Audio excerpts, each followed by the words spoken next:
O presidente Trump parece realmente sentir que agora está no comando e que toda essa fúria econômica está levando o Irã à submissão. Então nós fomos lá e os impedimos. Eles nunca terão uma arma nuclear. Eles querem muito fazer um acordo. A gente nem sabe se quer, porque eu considero o Estreito de Hormuz um território americano neste momento. É um território americano.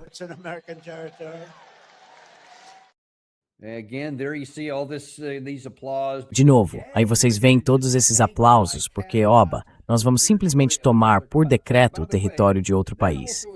E, aliás, isso também inclui parte de Omã. Não sei se ainda temos isso. Acho que não. Não temos à mão aquele gráfico que o próprio Trump publicou. Gary, se puder colocar isso na tela. Tem uma coisa interessante que eu quero mostrar, porque enquanto ele fala do Estreito de Hormuz, ele está falando de território iraniano. Aquele círculo que ele coloca ali também inclui território de Omã.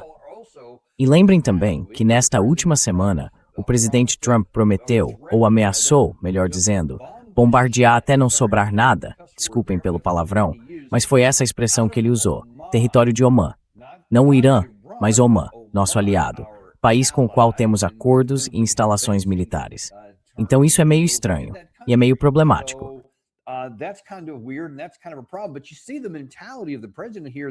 Mas veja, a mentalidade do presidente aqui é, cara, isso está funcionando, cara. Eu posso tomar o que eu quiser, posso fazer o que eu quiser. E se eu quiser tomar outro país, se eu quiser bombardear um amigo ou aliado, não faz diferença nenhuma, desde que eu consiga o que quero. Essa mentalidade é realmente problemática, porque está desconectada da realidade. Escute, o presidente Trump não é o único que está muito otimista aqui. Daqui a alguns minutos, vocês vão ver que há várias outras pessoas quase eufóricas de empolgação, achando que a Operação Fúria Econômica Épica de Bessent também vai funcionar do lado iraniano.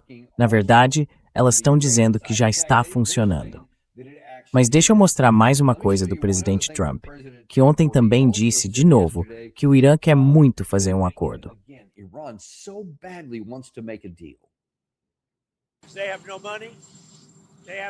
Eles não têm dinheiro, não têm marinha, não têm força aérea, não estão pagando seus soldados, não estão pagando sua polícia. Tem uma inflação de 350%. Então, vamos simplesmente ver o que acontece. E nós temos controle total, como vocês sabem, da fronteira. Temos controle total. Se vocês olharem para o bloqueio, temos controle total de toda aquela região relacionada ao Estreito de Hormuz.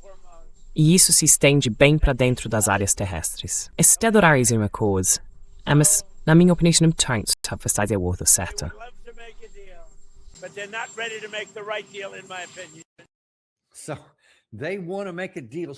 Então eles querem muito fechar um acordo, mas não estão prontos para fazer o acordo certo. Quer dizer, sim, tem aquela parte ali. Ela inclui Omã. Então ele está falando de novo território dos Estados Unidos, que é literalmente tudo, na verdade, tudo isso. Agora, olhando um pouco mais de perto, dá para ver a ponta daquele território que meio que avança pelo estreito. Aquilo é o país de Omã. Então, o presidente Trump está basicamente dizendo que até aquele país agora é nosso. Não sei como isso está sendo recebido dentro do sultanato de Omã, mas é isso aí. Mas, sabe, o presidente Trump também disse ali, escutem, nós controlamos tudo. Do que ele está falando? Incluindo, e ele bateu o punho ali, até dentro do país. Com o quê? Quer dizer, escutem, isso é pura e completa fantasia.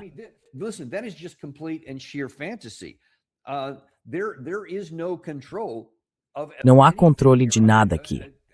Quer dizer, temos tropas em solo? Eu perdi alguma coisa? Talvez, não sei, talvez de um dia para o outro eu tenha perdido algo, e nós tenhamos enviado um monte de tropas para o terreno que ele agora possa controlar dentro do país. Você não controla nada a menos que tenha controle físico sobre isso. Deixe-me só reforçar esse ponto. Você pode influenciar as coisas. Pode lançar armas de ataque de longo alcance, de muito longe, e explodir coisas, como provamos aqui, como o Irã provou. Mas assim como o Irã não é dono de Israel, assim como o Irã não é dono da Arábia Saudita, nem do Kuwait, ele os atinge, mas não é dono deles. Da mesma forma, nós não controlamos nada no Irã. Então isso é pura ficção.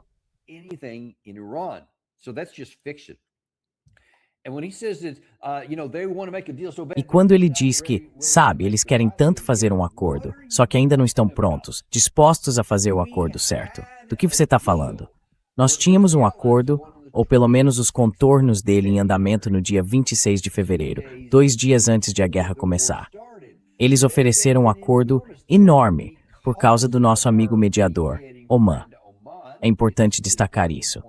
E nós os humilhamos e jogamos todo o esforço deles no lixo, quando eles chegaram a um resultado notável, que teria feito você parecer um gênio. Eu não achava que isso fosse possível. Não achava que qualquer tipo de acordo, acho que eu disse isso na época. Eu não achava que o Irã concordaria com nada que o presidente Trump pudesse conseguir, que certamente não fosse melhor do que o JCPOA. E mesmo assim, os mediadores omanenses encontraram uma forma de conseguir isso.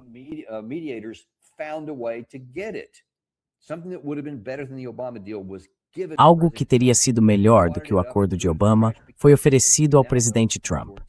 Ele amassou aquilo e jogou no lixo, porque, como agora sabemos com certeza, não era isso que Benjamin Netanyahu de Israel queria. Então ele fez isso. Bom, ainda assim, depois de todos aqueles 40 dias de bombardeios e de alguns meses de bloqueio naval, tivemos outro acordo. Ele assinou um memorando de entendimento no dia 17 de junho. Então ele já teve 2 acordos. Do que ele está falando de um terceiro? Que possível benefício o Irã teria em entrar num terceiro acordo no período de um único ano, quando os 2 primeiros não foram cumpridos pelos Estados Unidos? Sem falar, é claro, da guerra do ano anterior, quando estávamos negociando e os atacamos, ou de 2018, quando tínhamos um acordo e Trump saiu dele.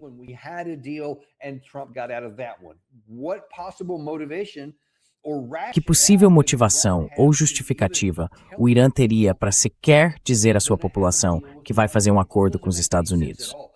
Não faz sentido nenhum. Na verdade, mostramos a vocês, durante a cerimônia, o funeral do Ayatollah Ali Khamenei, como as pessoas pressionavam o governo para nem sequer negociar com os Estados Unidos. E agora você acha que essas mesmas pessoas, que estão ainda mais irritadas por causa das dificuldades reais que nosso bloqueio está causando a elas, de repente vão todas dizer, tá bom, claro, vamos simplesmente nos submeter a ele. O cara que está jogando pedras e sapatos, ou seja lá o que estejam jogando, no presidente Trump, vai dizer, é claro, façam um acordo.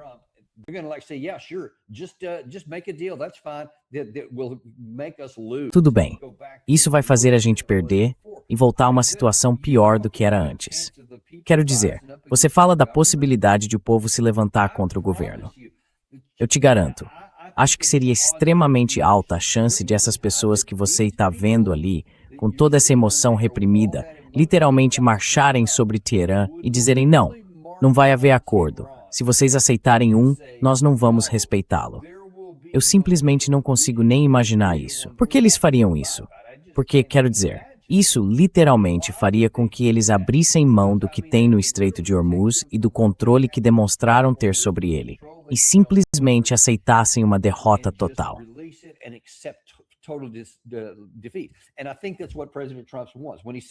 E acho que é isso que o presidente Trump quer. Quando ele disse que eles não estão dispostos a fazer um acordo de que eu goste, acho que ele está voltando ao que disse antes, que quer uma rendição incondicional. Acho que são esses os termos que ele está buscando aqui. Ele não conseguiu isso antes. E acho que usou aquele memorando de entendimento só para ganhar mais tempo, recarregar, reabastecer e levar mais munição para lá. E depois colocar em vigor outros fatores e instrumentos econômicos. Então não acho que ele jamais tenha tido essa intenção.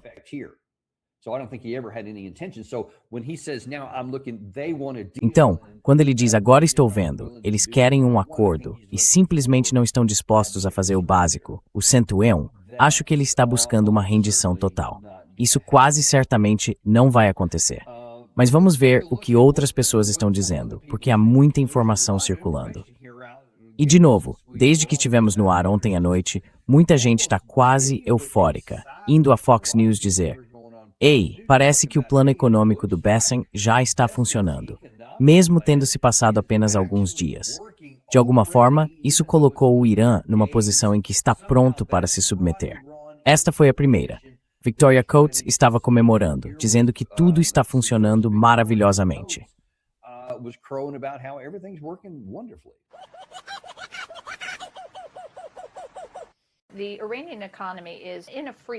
A economia iraniana está em queda livre. Isso não é algo de que eles possam se recuperar. Isso não é algo que eles consigam suportar e de alguma forma superar. Está chegando ao fim. A inflação dos alimentos passa de 100%, então as pessoas vão começar a passar fome literalmente nas ruas. Estamos começando a ver mais falências de bancos.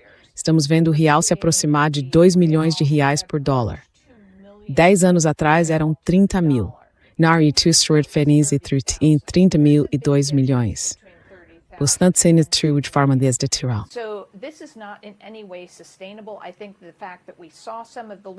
Acho que o fato de termos visto parte da liderança se manifestar hoje e dizer, sabe de uma coisa? Não dá para simplesmente aguentar isso na marra. Porque acho que eles aprenderam algo, e isso provavelmente o chocou. O presidente Trump não vai ceder por causa das eleições de meio de mandato. Eles estavam supondo que ele lhes daria algum alívio econômico para chegar a um acordo ao longo das próximas semanas. E sabe de uma coisa? Esse prazo já passou. O que quer que aconteça nas eleições de meio de mandato já está decidido, a menos que consigamos uma vitória absoluta e incontestável aqui. Algo que agora parece mais provável do que não.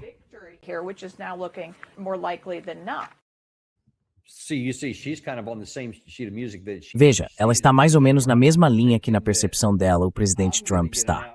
Ela acha que eu vou conseguir uma vitória total. Eu estou esperando uma rendição completa e incondicional. Segundo ela, isso parece mais provável do que improvável. Agora, ela mencionou ali, bem, o que ela alegou, de qualquer forma, que a liderança iraniana veio a público e disse: não podemos simplesmente aguentar firme até isso passar. Daqui a pouco, vamos ver do que eles estão falando. Porque parece que foi isso que gerou tanta empolgação entre os partidos que colocam a guerra em primeiro lugar. Uma coisa que eu quero destacar do que ela disse antes, algo que é simplesmente...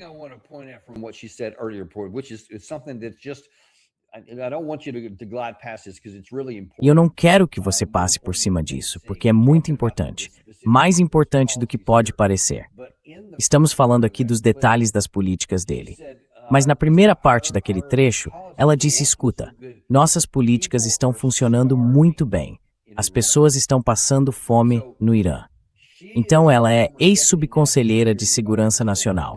Ou seja, uma das figuras de alto escalão no primeiro governo Trump que aconselhava o presidente dos Estados Unidos. Fazer uma população passar fome é categoricamente um crime de guerra. Você não pode fazer uma população passar fome por causa do que os militares estão fazendo. Você pode tomar medidas. Pode bombardear coisas que tenham importância militar. Pode até bombardear certos tipos de alvos de uso duplo.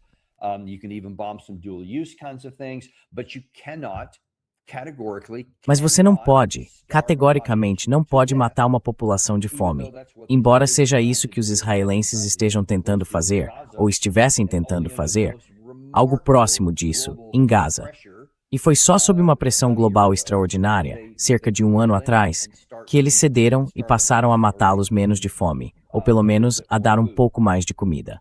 Agora, estamos tentando entrar nesse jogo, e isso acabou sendo normalizado. Nós apoiamos Israel quando eles faziam isso em Gaza, e agora estamos tentando aplicar isso ao Irã. E ela literalmente se gabou de matar o povo do Irã de fome, porque querem que isso seja um ponto de pressão sobre o governo iraniano. Bem, Richard Goldberg disse, e vamos avançar um pouco mais nessa linha do que eles afirmam que os líderes iranianos estão dizendo, que agora, por causa de toda essa pressão, o Irã está em pânico presidencial.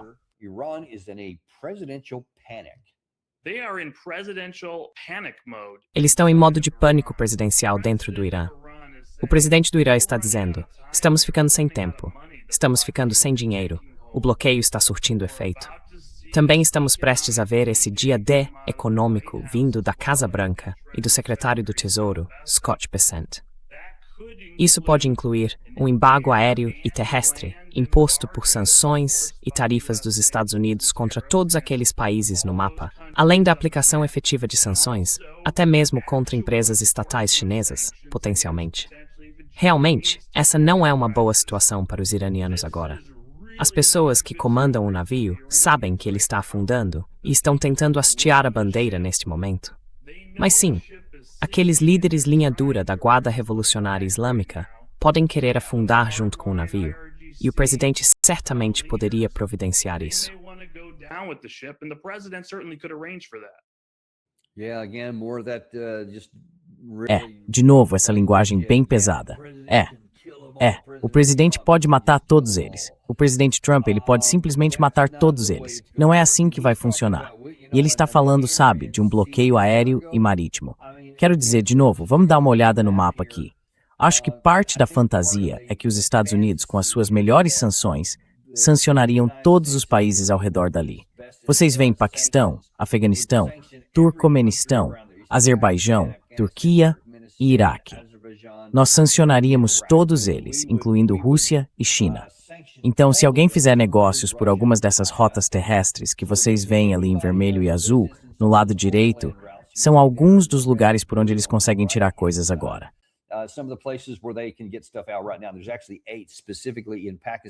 Na verdade, há 8 especificamente só no Paquistão. E vejam, repito, já mencionei isso antes.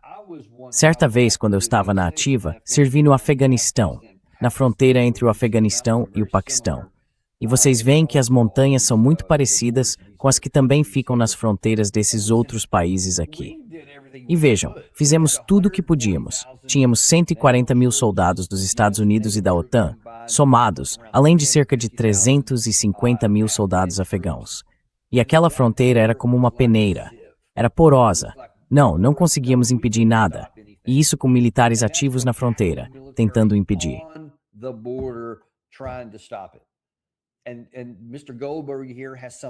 E o Sr. Goldberg aqui tem alguma fantasia de que vocês vão pegar algo do tamanho da Europa Ocidental, que é até muito maior do que aquilo em que eu estive no Afeganistão, e então fechar todas as fronteiras do Afeganistão, todas as fronteiras do Paquistão, do Turcomenistão, do Azerbaijão, da Turquia, tudo isso.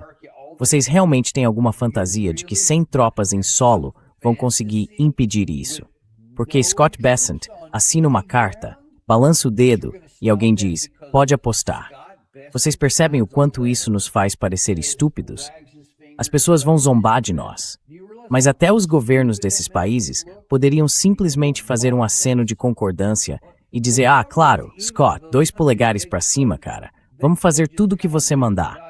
Aí eles vão olhar para o próprio povo e dizer o que quer que ele tenha dito.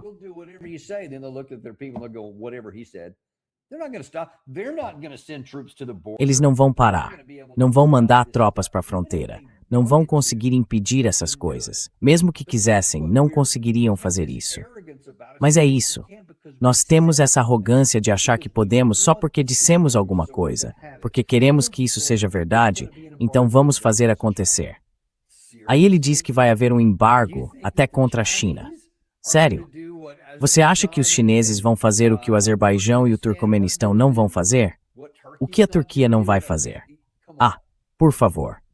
Primeiro, acho que um dos nossos convidados no programa de ontem disse que a China, na verdade, aprovou uma lei que proíbe qualquer empresa ou banco chinês de seguir essas sanções.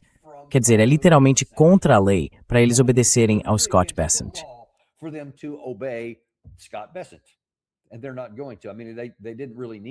E eles não vão fazer isso. Quer dizer, eles nem precisavam disso. Acho bem evidente que não vão fazer. E não temos mais nenhum mecanismo eficaz para forçá-los ou obrigá-los a isso.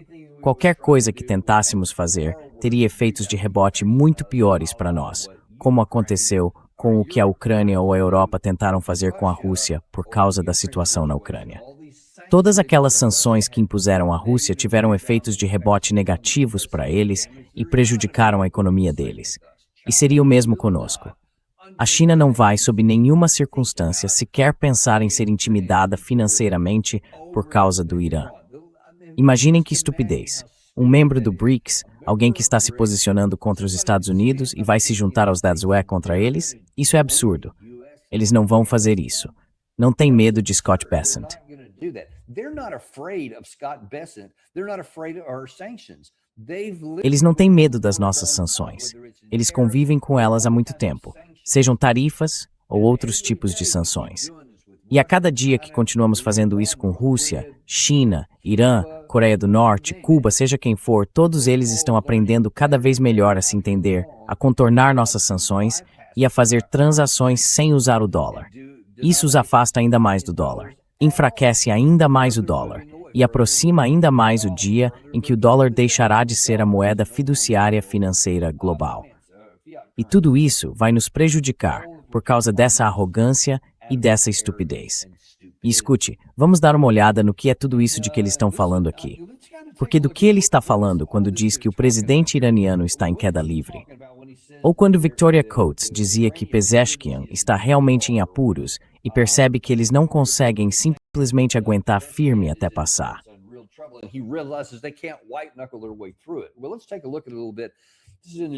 Bem, vamos analisar isso um pouco. Isto está no Jerusalem Post. O Pezeshkian, do Irã, diz que a guerra deve acabar enquanto Teherã mantém, abre aspas, uma posição de força, fecha aspas. Os comentários de Pezeshkian vêm depois que fontes disseram mais cedo na sexta-feira que diminuíram as chances de o conflito com o Irã se expandir no futuro próximo. Então, no Jerusalem Post e em outros lugares, houve comentários do tipo: Ei, Pezeshkian fez declarações que davam a entender que eles reconhecem que não podem vencer esta guerra. Reconhecem que o sofrimento econômico desse bloqueio, ao longo de um período prolongado, acabará fazendo tudo desmoronar e vai causar dificuldades demais para a população. E eles não conseguem sustentar isso. Foi assim que isso foi noticiado. E ele não foi o único.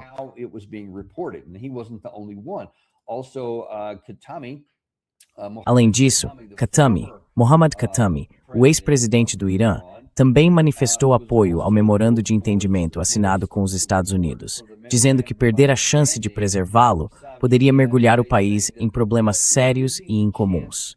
Khatami disse, na quarta-feira, que o documento não tinha precedentes e que nenhum acordo assinado por presidentes americanos desde a Segunda Guerra Mundial havia concedido tantas concessões aos outros. Blá, blá, blá. Mas ele continua dizendo, ei, escute, temos que voltar a esse memorando de entendimento. Em primeiro lugar, nós não vamos voltar ao memorando de entendimento, porque ele foi, de fato, um documento de rendição ao Irã. O presidente Trump não vai dizer, tudo bem, claro, sabe de uma coisa?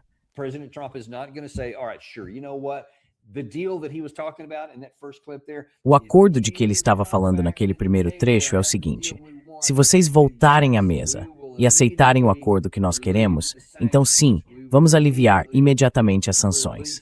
Vamos liberar imediatamente os seus ativos congelados. Vamos acabar imediatamente com o nosso bloqueio. Todas essas coisas que nós vamos... e 300 bilhões de dólares em reparações para o Irã. Vamos começar a trabalhar nisso imediatamente. Tudo o que vocês têm de fazer é prometer não ter um programa de armas nucleares, que eu sei que vocês nunca tiveram. Então, na prática, isso significa que vocês não precisam entregar nada de imediato. E então, acabar com o bloqueio para que possam sair. Esse é o acordo do qual o presidente Trump já se retirou, porque ele não vai conceder essas coisas. Então, por um lado, Khatami tem razão.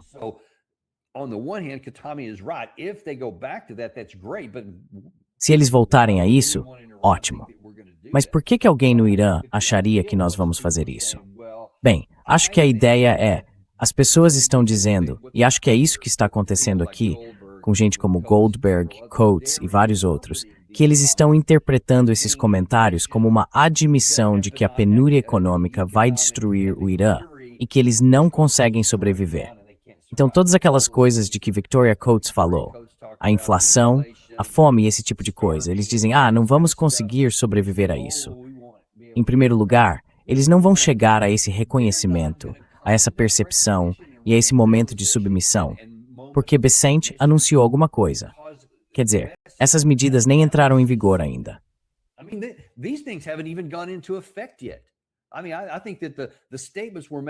Quer dizer, acho que as declarações foram feitas e as pessoas agora estão começando a analisar os mecanismos de aplicação e, sabe, como vamos impor sanções às pessoas, identificar quem de fato fez isso.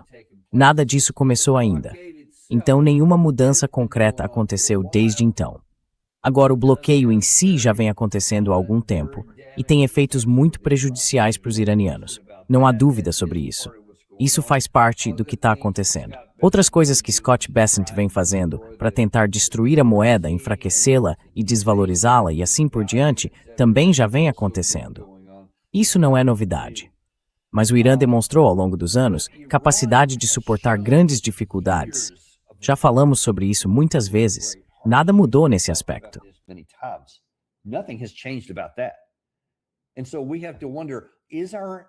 Então, temos que nos perguntar, a nossa interpretação está correta? Estamos apenas vendo o que queremos ver? Ou será que essas pessoas estão reconhecendo o que o próprio povo delas está vendo? Eles estão passando por enormes dificuldades. O problema é que nós só temos reportado parte da história. Só temos falado das declarações que indicam que a Operação Fúria Econômica está funcionando, porque é nisso que queremos acreditar. O problema é que não era só isso que esses líderes estavam dizendo. Ghalibaf é um deles, também citado aqui. Ele é o presidente do parlamento iraniano e tem sido o principal negociador do país. Ele publicou ontem, ou, na verdade, isso foi hoje. Recebemos inúmeras mensagens de países vizinhos sobre a criação de novos arranjos de segurança e cooperação econômica na região.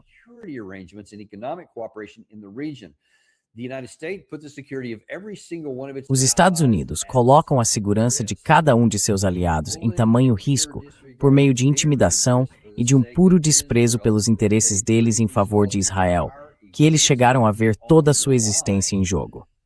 Uma ordem autônoma, criada na própria região, é o que de fato vai trazer paz e segurança.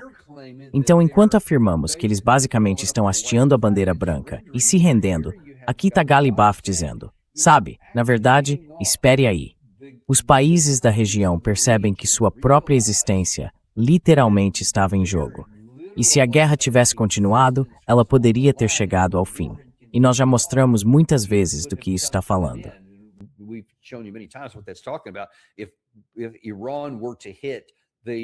Se o Irã atingisse as instalações de petróleo e gás dos países do Conselho de Cooperação do Golfo, suas estações de bombeamento e, claro, principalmente suas usinas de dessalinização, eles literalmente não conseguiriam sobreviver.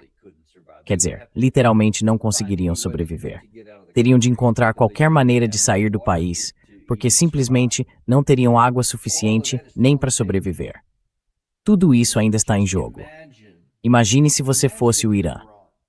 Você tem sido oprimido pelos Estados Unidos desde a sua fundação, há todos esses 47 anos, desde 1979 até hoje.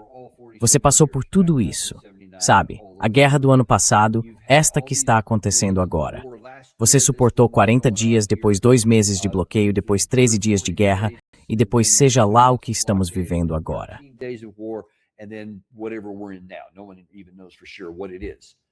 Ninguém sequer sabe ao certo o que é isso. Mas é ruim. E o bloqueio é ruim. E vocês vão dizer, certo, durante a fase ativa desta guerra, tínhamos armas suficientes que atravessavam todas as suas defesas aéreas. Então vocês não conseguiam impedir. Israel não conseguia impedir. Nós podíamos fazer qualquer coisa.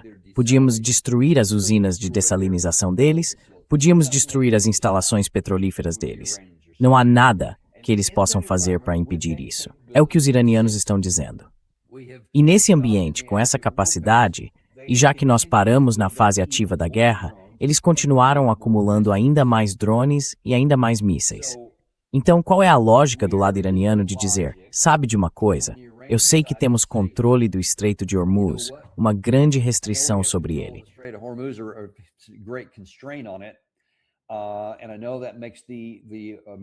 E eu sei que isso deixa os americanos, os aliados ocidentais e, na verdade, muitas pessoas no mundo realmente indignados. Mas vamos simplesmente seguir em frente e nos render. Vamos ter uma rendição abjeta, a ponto de literalmente acenarmos a bandeira branca e esperar para descobrir sob quais condições os Estados Unidos vão nos permitir existir. E não vamos usar mais nenhum desses mísseis ou drones. Temos todo esse poder de combate que sabemos que os americanos não conseguem defender, aliás. E poderíamos simplesmente continuar destruindo até o que ainda resta agora, e poderíamos arruinar toda a economia deles. Mas não vamos fazer isso. Vamos simplesmente nos submeter. Você vê o quão irracional isso seria? We're just going to submit. Do you see how irrational that would be? And if there's anything, whatever you think about the way the E se há alguma coisa a dizer, independentemente que você pense sobre a forma como a República Islâmica do Irã se governa, sabe, esse regime teocrático, como muita gente o chama, e assim por diante, conduzido, pelo que eu acho, pelo Conselho dos Guardiões, por muitos desses ayatolás e outros mulás e assim por diante. Você pode ter a opinião que quiser sobre eles, mas eles não são irracionais. Nunca foram irracionais, apesar das alegações de que seriam. Nunca foram. Eles têm sido incrivelmente racionais. Têm sido incrivelmente contidos. Há todo tipo de coisa que outros países como o nosso teriam feito se tivessem sido tratados da forma como nós os tratamos. Eles têm sido incrivelmente contidos. them, they have been incredibly restrained. And even in this war, they've been restrained because they still have E mesmo nesta guerra, eles têm agido com moderação, porque ainda não atingiram alguns dos alvos mais importantes que poderiam atingir. Mas estão indicando que fariam isso.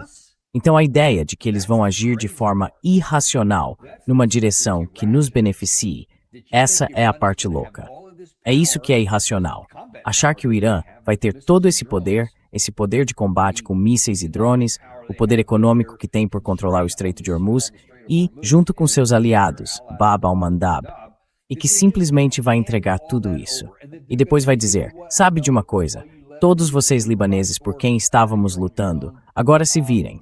Os Houthis no Iêmen, se virem. Os palestinos nos territórios palestinos, na Cisjordânia e em Gaza, nós vamos abandonar vocês também. in the West Bank and in Gaza, we're going to abandon you too. We're literally going to give everything away, everything that Nós vamos literalmente entregar tudo, tudo aquilo pelo que sofremos e lutamos durante todo esse tempo. Vamos simplesmente deixar para lá por causa de alguma dor econômica. É nisso que o presidente Trump acredita. É nisso que Victoria Coates acredita. É nisso que o Sr. Goldberg acredita. Não acredite nisso. Porque, na verdade, também saiu hoje de manhã, pouco antes de entrarmos no ar. Alguém me encaminhou isto. A mídia iraniana disse que alguns desses comentários de Pezeshkian, de Galibaf e assim por diante foram caracterizados de forma errada ou tirados de contexto. Disseram, escutem, houve alguns comentários feitos no Irã. E ele disse, olhem, vamos deixar uma coisa absolutamente clara aqui. Isso não vai. Nós não estamos nos rendendo. Na verdade, não foi isso que eles disseram. we're not surrendering. In fact, that's not what they said. Here is the totality. They said there's a long statement. I just Aqui está o texto completo. They said, Eles disseram, há uma declaração longa. Eu só destaquei uma parte aqui. Eles disseram nessas declarações, nas que estavam sendo citadas por Coates e Goldberg, que o presidente da Assembleia Consultiva Islâmica explica claramente que não somos belicistas, mas daremos nossas vidas e nossos bens para preservar nossa honra e dignidade. Ele enfatiza expressamente que se não tivermos sucesso na guerra, também não teremos sucesso na diplomacia. Ou seja, eles têm que ter sucesso na guerra para ter sucesso na diplomacia. Erguer uma bandeira branca não é uma opção. E ele explica que o inimigo nos colocou numa situação de nem guerra nem paz, e de guerra e paz ao mesmo tempo, para saquear as riquezas do Irã e de outras nações muçulmanas. in order to plunder the wealth of Iran and other Muslim nations. He further argued that the Islamic world must Ele também argumentou que o mundo islâmico precisa usar suas capacidades nas rotas marítimas para enfrentar o inimigo, como no Estreito de Hormuz. Então ele está dizendo, escutem, não falamos nada sobre erguer uma bandeira branca. Reconhecemos a dor, reconhecemos o problema, mas também reconhecemos quais são os planos para nos subjugar e destruir nosso país. Nunca faremos isso. Vamos para a guerra. Voltaremos à guerra para ter sequer uma chance de alcançar a paz. E morreremos antes de abrir mão da nossa honra e dignidade. E isso é consistente com tudo que a nação iraniana defende há, não sei, 3.000 anos. Essa é a cultura deles. Essa é a religião atual deles. É o sacrifício. It's the sacrifice. It's the standing up for honor. It's to be willing to pay price. É defender a honra. É estar disposto a pagar o preço. E claro, eles viram o ayatolá deles, que nem sequer foi para um bunker e sabia que seria alvo. Então, é claro, ele é um grande mártir, e eles exploraram isso ao máximo. Vocês viram os milhões de pessoas que estavam no funeral dele. Então, isso deu certo. E isso também vai repercutir entre as pessoas. Isso vai se encontrar com todas aquelas pessoas furiosas que o Gary mostrou há um minuto, exigindo que não haja negociações. E elas estão dizendo, sim, podemos voltar. Agora Al Jazeera publicou uma reportagem nesta manhã, um pouco mais próxima da realidade, sobre qual é de fato a mensagem em duas frentes dos iranianos.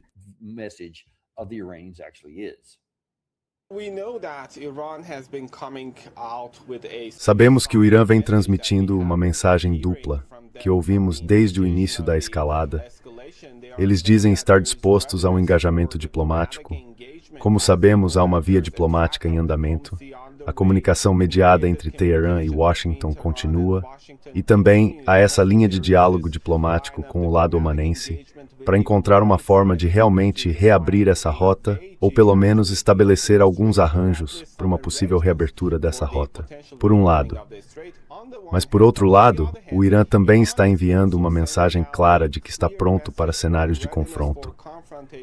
E enfatiza que há preparação para uma guerra até mesmo além das fronteiras da região, inclusive uma guerra de desgaste, segundo autoridades militares iranianas. Elas dizem que o país até aumentou suas capacidades em comparação com rodadas anteriores de escalada.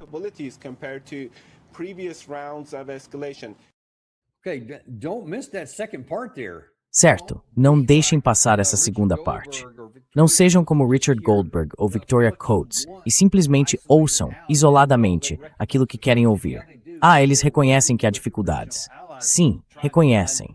E que estão trabalhando com os aliados regionais para tentar encontrar caminhos diplomáticos. E então interpretar isso como, bem, o impacto econômico está surtindo efeito e eles estão prestes a hastear a bandeira branca. Porque simultaneamente, não em sequência, mas ao mesmo tempo, eles estão dizendo que, embora reconheçam isso, também estão se preparando para escalar e até ampliar o escopo da guerra. E que vinham reconstruindo seus estoques, porque o sistema que escolheram permite produzir mais mísseis e drones com rapidez e em escala durante o conflito, enquanto o nosso não permite. O nosso é quase todo apenas uma rede.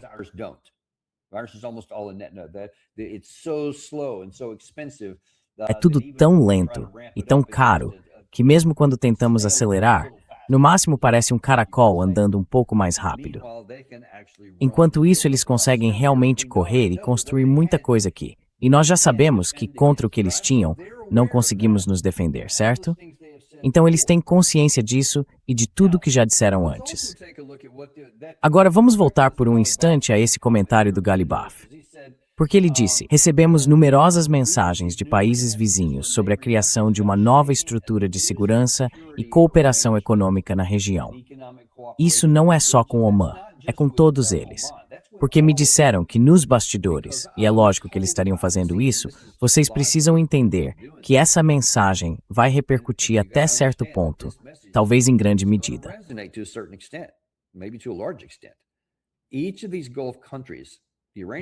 Cada um desses países do Golfo, o lado iraniano está dizendo a eles, escutem, nós nunca atacamos vocês antes de essa guerra ser imposta a nós e nunca teríamos atacado. E a única razão pela qual atacamos é porque os Estados Unidos nos atacaram e usaram as suas bases. Vocês basicamente participaram com eles. Então é razoável que nós vamos atrás dos que viabilizaram a guerra contra nós. Então foi isso que eles disseram. Foi por isso que atingimos vocês. Mas eles disseram que há muito mais que poderiam fazer e não fizeram, porque querem voltar a um sistema de governança em que as pessoas vão se entender, em que as coisas vão voltar a ter uma natureza cooperativa.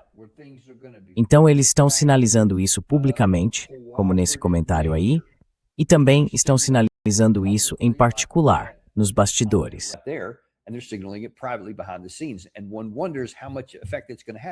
E a gente se pergunta quanto efeito isso vai ter. Agora já sabemos que Oman, que é um país do Conselho de Cooperação do Golfo, e o Irã vêm trabalhando há provavelmente quase 3 semanas para chegar a algum tipo de acordo mútuo sobre o trânsito pelo Estreito de Hormuz. Isso ainda não foi anunciado por causa da pressão diplomática que os Estados Unidos estão exercendo sobre Oman. Mas claramente, eles estão divididos. Caso contrário, já teriam rejeitado a proposta. Então isso está tendo algum sucesso com Oman. Também está tendo algum sucesso com o Iraque, porque Irã e Iraque assinaram um documento de cooperação estratégica. Nos últimos dias, mais navios tanque de petróleo iraquianos foram autorizados a sair. oil tankers have been allowed to exit. So that is having some, again, that's an Arab Então, regime. isso está tendo algum. De novo, esse é um regime árabe. Então, há pelo menos dois com os quais eles estão tendo algum tipo de reação e engajamento positivos. Os Emirados Árabes Unidos, pelo que parece, também estão começando a vacilar. Então, algumas rachaduras estão começando a surgir. No meio disso, que possível motivo o Irã teria para simplesmente se render, quando, na verdade, está tendo algum sucesso em atrair por seu lado regimes árabes que eles mesmos atacaram, em muitos desses casos? Eles jamais fariam isso. É irracional. Eles não são irracionais. E estão conseguindo isso, pagando um preço alto, mas está funcionando aqui.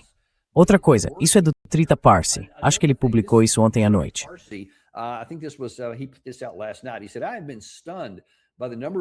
Ele disse: fiquei impressionado com o número de autoridades de uma ampla variedade de países que, embora dificilmente sejam favoráveis ao Irã ou sintam muita empatia pela República Islâmica, expressaram em particular para mim um enorme suspiro de alívio com o sucesso de Teherã em frustrar a agressão dos Estados Unidos e de Israel.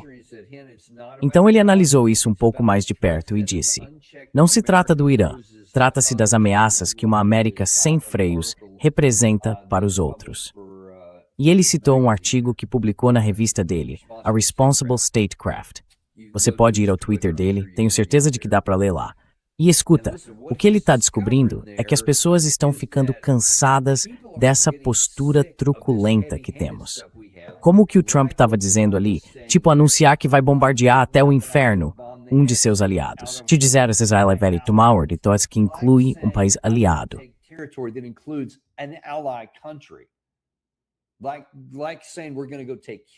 Como dizer que vamos lá tomar Cuba?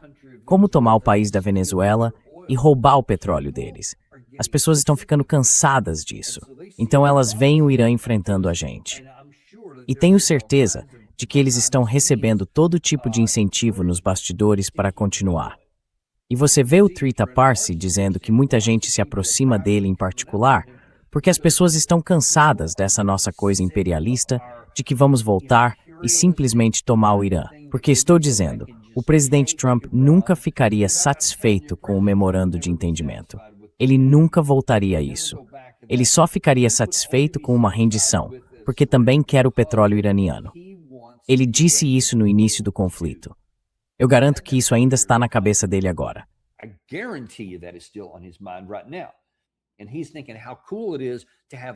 E ele está pensando em como seria ótimo ter todo o petróleo da Venezuela, todo o petróleo do Iraque, e depois ainda basicamente controlar até os países do Conselho de Cooperação do Golfo. Esse é o objetivo dele. Eu simplesmente não consigo imaginar nenhum cenário em que isso vá dar certo. Mas podem esquecer essa ideia de que os iranianos vão simplesmente ceder e levantar uma bandeira branca. Isso é desinformação. É pura e simples desinformação, vinda de gente como Goldberg, Victoria Coates e vários outros. Claro, há muitos outros repetindo esse clichê. Esses são apenas dois que eu mostrei para vocês. É propaganda, e é contra vocês. É para fazer vocês acreditarem em algo que o presidente Trump quer acreditar, para que ele tenha justificativa para continuar seguindo em frente. Mas isso vai explodir na nossa cara, pessoal.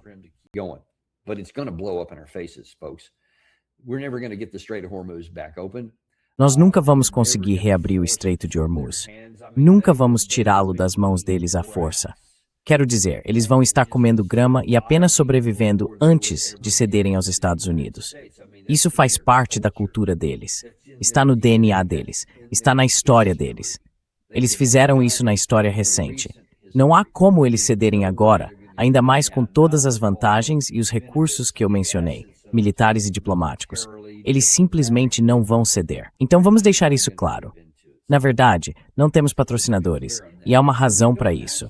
Não queremos ficar bombardeando vocês com um monte de anúncios. Clique no botão de curtir e, claro, compartilhe isso com alguém que você ama.